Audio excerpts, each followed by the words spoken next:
किसी भी समाज व राष्ट्र के सर्वांगीण विकास के लिए स्वतंत्रता आवश्यक होती है। पराधीन मनुष्य खूंटे पर बंधे उस जानवर के समान होता है जो चाह कर भी अपनी इच्छा से कुछ नहीं कर सकता। भारत भी 200 सालों तक अंग्रेजी हुकूमत के पिंजरे में कैद रहा और अंततः कठिन संघर्ष के बाद 15 अगस्त 1947 को खुली हवा में सांस ले पाया। हमने अंग्रेजों के चंगुल से आजादी तो प्राप्त कर ली, लेकिन इतने लंबे वक्त तक गुलामी में रहते हुए हमारे पंख कट चुके थे। ऐसे में आज जब हम आज़ादी की 76वीं वर्षगांठ मना रहे हैं तो इस बात पर विचार करना आवश्यक हो जाता है कि इन 76 सालों में हमने क्या प्राप्त किया और क्या अभी प्राप्त करना बाकी है। नमस्कार, आज के इस नए एपिसोड में आप सभी का स्वागत है। मेरा नाम है हरिओम।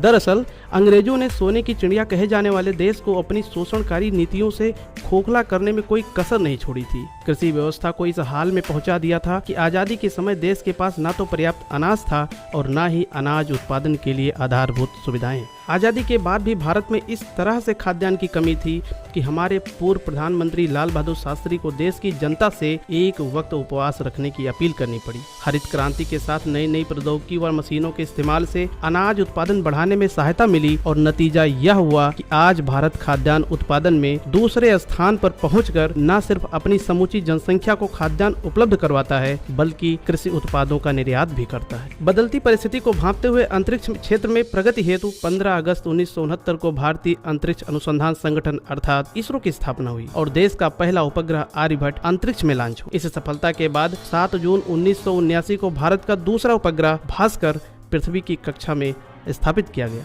यह सिलसिला बढ़ता गया और वर्ष 2008 में इसरो ने चांद पर भारतीय तिरंगा लहराकर इतिहास रच दिया।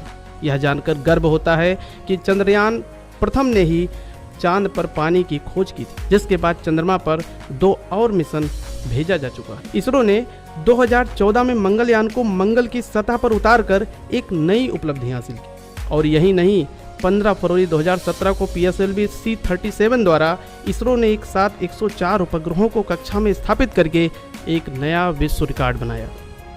ऐसे अवसर पर एक पंक्ति को पढ़ना आवश्यक हो जाता है। तोड़ दो या क्षितिज, मैं भी देख लूं उस पार क्या है, जा रहे जिस पंथ से युग, कल्प उसका छोर क्या है। अगर बात भारतीय सेनाओं की करें तो हमारी सीमाओं की रक्षा में तैनात बहादुर सैनिकों के जज्बात से दुश्मन भी थर्राते हैं। यही कारण रहा है कि विपरीत परिस्थितियों में भी भारतीय सेनाओं ने कभी हार नहीं मानी। आज भारत की सेना दुनिया की सर्वोत्तम वेल प्रोफेशनल सेनाओं में से एक है। वर्तमान समय में राफेल, सुखोई, मिराज, जगुआर, तेजस, MiG-29 व MiG-21 जैसे लड़ाकू विमान और आकाश पृथ्वी जैसी बैलिस्टिक मिसाइलें, अर्जुन और T-90 भीष्म जैसे टैंक, INS विक्रमादित्य जैसे एयरक्राफ्ट, INS अरिहंत, INS करण जैसी पनडुब्बियां भारतीय सेना के पास हैं। आज का भारत धरती, गगन और समुद्र कहीं से भी दुश्मनों के मंसूबे पर पानी फेरने का जज्बा रखता है। स्वतंत्रता के समय जहां भारत में 2 व्हीलर और 4 व्हीलर की कुछ गिनी चुनी ही ब्रांड थी, वहीं आज भारत में विश्व की सबसे लग्जरी गाड़ियों की लंबी श्रृंखला है। आज भारत में सड़कों का इतना बड़ा जाल है कि विश्व के विकसित देशों को टक्कर देता है। अत्याधुनिक हवाई अड्डों और रेलवे स्टेशनों के निर्माण से लेकर मेट्रो, बुलेट ट्रेन चलाने एवं टेक सिटी स्थापित करने तक भारत ने उल्लेखनीय प्रगति की है। भारत की आर्थिक विकास की रफ्तार विकसित देशों के लिए अध्ययन का विषय बन गया है। प्रत्यक्ष विदेशी निवेश के मामले में भारत पहले स्थान पर है। आज भारत में स्टार्टअप और यूनिकॉर्न की संख्या बहुत तेजी से बढ़ रही है। इस मामले में चीन और अमेरिका जैसे देशों को भारत चैलेंज दे रहा है। आज भारत $3.7 ट्रिलियन से अधिक की अर्थव्यवस्था के साथ विश्व की 5वीं सबसे बड़ी अर्थव्यवस्था है और शीघ्र ही तीसरी अर्थव्यवस्था बनने की राह पर अग्रसर है। भारत ने शिक्षा प्रणाली में भी बहुत आमूल-चूल बदलाव किया है। आज़ादी के समय हमारी साक्षरता दर जहां 15% के करीब थी, वहीं आज 80% से अधिक है। आज भारत में शिक्षा को रोजगार उन्मुख बनाने पर जोर दिया जा रहा है ताकि अधिकतर युवा आबादी को कौशल युक्त बनाया जा सके। आज के भारत में स्वास्थ्य के क्षेत्र में भी उल्लेखनीय प्रगति हुई, जिसमें कई बीमारियों को पूर्णतः समाप्त करना शामिल है। आज़ादी के समय जो जीवन प्रत्याशा 37 वर्ष हुआ करती थी, वह आज 70 वर्ष से भी अधिक हो गई है। आज का भारत IIT, एम्स और यूनिवर्सिटीज के मामले में टॉप 10 देशों में शामिल है। आज का भारत खेल के क्षेत्र में भी सभी स्थानों पर शान तिरंगा लहरा रहा है। चाहे वह ओलंपिक में मेडल जीतना हो, हॉकी के क्षेत्र में बुलंदी हासिल करनी हो, बैडमिंटन में इतिहास रचना हो, कबड्डी और शतरंज में लोहा मनवाना हो या फिर क्रिकेट विश्व कप ट्रॉफी लाना हो।